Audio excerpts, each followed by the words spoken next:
Hi, I'm Effie, and as it's almost Pride Month, I thought today I'd bring you some queer book recommendations.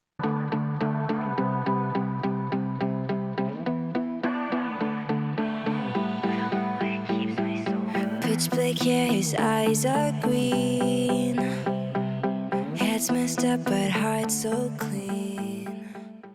I realised as I was preparing for this video that I need to diversify my queer reading, as the vast majority of the queer books that I've read this year have been like gay, lesbian, or bisexual. I don't really have much representation beyond that, so I'm going to be on the lookout for books that contain a more diverse variety of queer rep.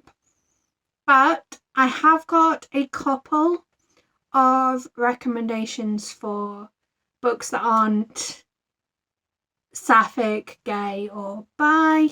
The way this video is going to work is I'm going to give you some recommendations where I go into depth and talk about some specific books, and then I'm going to run through every book I've read this year that's got queer rep. So I'll start by running through the books where the major characters are in some way queer, and then I will do all of the books that had some queer rep. Some of it's like very tiny, but with those two sections, I'm just going to be giving title and author, and feel free to ask in the comments if you want more information.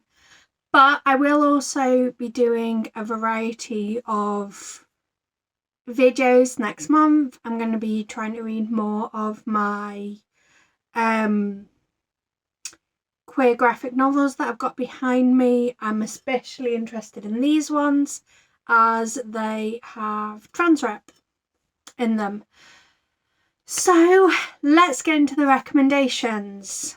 The first book that I'm going to recommend is At the End of Everything by Marika Nijkamp. This is a book that I definitely think look up trigger warnings, because it's not an easy book to read, as it takes place during a pandemic, which obviously we are still in the middle of, so please take care of your mental health. Essentially, the story is that we've got a group of teenagers who have committed crimes in the past and have been put in this facility. I'm not sure the proper word, like juvenile detention centre, I think that's it. So it's a bit like a juvenile detention centre, but it's a little bit like I imagine a rehab centre would be, something like that. So yeah, you've got this group of teenagers who are in this centre, and then one evening they realise that all of the doors have been left open to the facility and there's no staff around. And upon exploring a little bit further, they find out that a deadly virus has been sweeping the state and the wider area, and basically it's been decided that the people that work at this centre should put themselves first and just leave these children to fend for themselves. So it's a very challenging book, but so beautifully written and raises some really interesting questions. It's told in 3 points of view. We have a non-verbal neurodivergent character. We have a non-binary character, and we have an ace, a romantic character. And they're all kind of telling their different perspectives, and you're building this picture of how these children survive in this situation. And it's really heart-wrenching, but also just an absolutely beautiful story. And I just highly recommend it.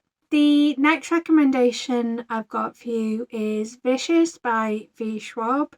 This is the first book in an ongoing trilogy, and we have two best friends, Victor and Eli, who are trying to figure out how to become these things called extraordinaries, where they essentially get extra powers. The character of Victor is asexual and biromantic, and the character of Eli is bisexual. And I really enjoyed this book, but then if you've watched many of my videos on my channel, you will know that I have a real soft spot for V. Schwab's writing. I think that the way they write is so evocative and beautiful, and so many of their books have such quotable, beautiful lines in them. And this book is no different. It's so interesting to see the dynamic between these two characters, and as well kind of explore the questions of morality. And last year there was a graphic novel released which takes place between books 1 and 2 called Extraordinary. And in that graphic novel, we get a non-binary character called Felix. So I'm also going to recommend that as well, because we love a badass non-binary character. My next recommendation is Even If We Break, also by Marika Nijkamp. I read it probably close to a year ago now, so I can't remember all of the characters represented in it, but I do remember it being quite a queer book. I know we've got a transmasculine character, at least one transmasculine character. We have a non-binary character. We have bisexual characters. We have gay characters. And in this story, we have a group of friends that go to this cabin, and they start playing this kind of role-playing game, and then creepy things start to happen, and the friends start being killed off. It gave me literal chills down my spine as I was reading it. It's so atmospheric, and it kept me guessing right up until the end when it was revealed what was actually going on with this story. The next recommendation I've got is Raybearer and Redemptor by Jordan Afueco. This story is inspired by African mythology. I want to say specifically Nigerian, but I don't know enough about African mythology to say for certain. This story follows a girl called Tarasai, whose mother has always been quite distant with her, and one day her mother gives her a command that she's going to fall in love with this specific boy that she's shown a picture of, and as soon as the boy loves her and she loves him back, she will kill this boy. I really enjoyed the found family in this story, and it has somewhat of a reluctant heroine to it. I feel like Tarasai is very much a chosen one, but also she's kind of resigned to her role as being a chosen one. One of the fairly major characters is asexual, and we also have quite a bit of queer sexualities within the story, although I feel like queerness is just kind of accepted in the world of Raybearer and Redemptor. My next recommendation that I've got is Every Heart a Doorway by Seanan McGuire. It is the first book in the Wayward Children series, and I mean, frankly, I would recommend all of the Wayward Children books. I specifically put Every Heart a Doorway on as the kind of child that you're primarily following is Ace, a romantic. You also have a trans character.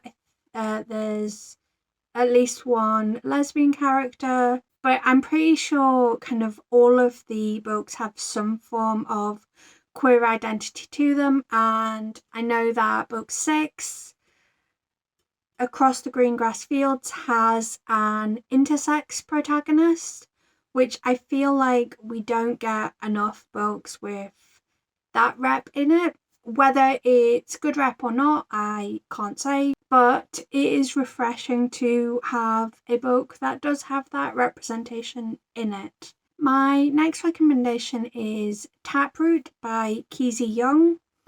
This follows a gardener and a ghost, and it's kind of their love story. It deals with kind of death and grief in a way that kind of embraces it as being a part of life, but also makes it quite joyful. It's a beautiful graphic novel, and there's a new edition of it coming out soon that I just think everyone needs to read. This graphic novel, I just loved it to pieces. My next recommendation is a fairly new release. It's Delilah Green Doesn't Care by Ashley Herring Blake. This follows the titular Delilah Green as she goes back to her hometown to photograph her stepsister's wedding, begrudgingly, and ends up developing feelings for one of her sister's snooty friends. There's something about it that just gave me all the warm fuzzy feelings, and I just really enjoyed it. I can't quite put my finger on it. So we've got a lesbian protagonist, a bisexual love interest, and there's also some bisexual secondary characters as well. The last 2 recommendations I've got is the new Camelot series, so that's American Queen, American Prince, and American King. And they are a Arthurian legend inspired modern retelling where we've got the President of the United States, the Vice President, and a woman that this person who's now president fell in love with years and years ago. And it is a poly romance with bisexual men in it. It's quite smutty, but something about it just hit the spot. I really enjoyed how dramatic it was, and I really liked the romance of it, and it kept me guessing. Even though I thought I'd spoilt it for myself at one point, it has lots of twists and turns, and overall really surprised me how much I enjoyed it. And the final recommendation that I've got is The Summer Children by Dot Hutchinson. It is the 3rd book. Yes, it's the 3rd book in the Collector series. And these are all quite dark murder mystery thriller type books. In this book, the FBI agent that you're primarily following is a lesbian woman, and you're getting her backstory as the story progresses, and you're also learning about why a serial killer has decided to leave these blood-covered children still alive on this FBI agent's front door. I'm not sure if I've done these books justice, but I do very much recommend all of the books that I've mentioned. And now let's get into all of the books I've read so far this year that have had queer representation, starting with the ones where the main characters were queer in some way. And as I said at the start of the video, I'm just going to be giving names and authors, and feel free to ask in the comments if you want more information. Juliet Takes a Breath by Gabby Rivera and Celia Moscote. I Would Leave Me If I Could by Halsey. Butter Honey Pig Bread by Francesca Equiasi. The Invisible Life of Addie LaRue by V. Schwab. The Girl from the Sea by Molly Knox Oskatag. The Moment We Met by Camille Baker. A Darker Shade of Magic by V. Schwab. Have We Met by Camille Baker. Out of Character by Annabeth Albert. Mini Minority Monsters by Tab Kimpton. I Hear the Sunspot Theory of Happiness by Yuki Firmino. A Not So Lonely Planet Travel Guide by Monet Sarai.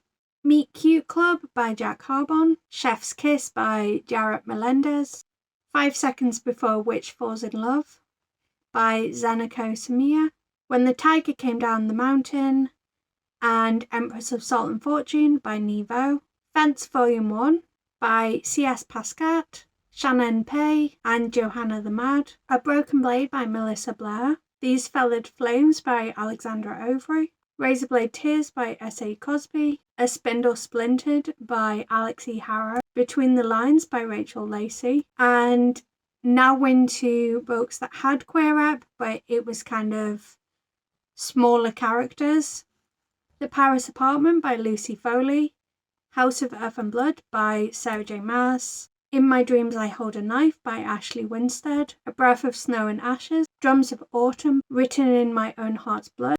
Voyager, The Fiery Cross by Diana Gabaldon. House of Sky and Breath by Sarah J. Maas. A Whisper of Death by Paul Barrett. Lore Olympus by Rachel Smith.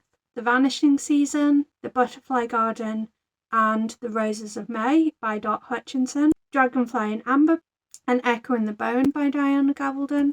Catwoman Soul Stealer by Sarah J. Maas. Outlander by Diana Gabaldon. The Push by Claire McGowan. The Hunting Party by Lucy Foley. Teen Killers Club by Lily Sparks. The Embroidered Book by Kate Hartfield. And that's it. That is all of the queer books that I've read so far this year, or rather all the books with queer rep that I've read so far this year. So that is quite a list of books. Hopefully it will keep you going. And as I say, I will be putting out more queer book content in the month of June and just in general. I do put out queer book recs relatively often, but that's everything for now. So until next time, bye.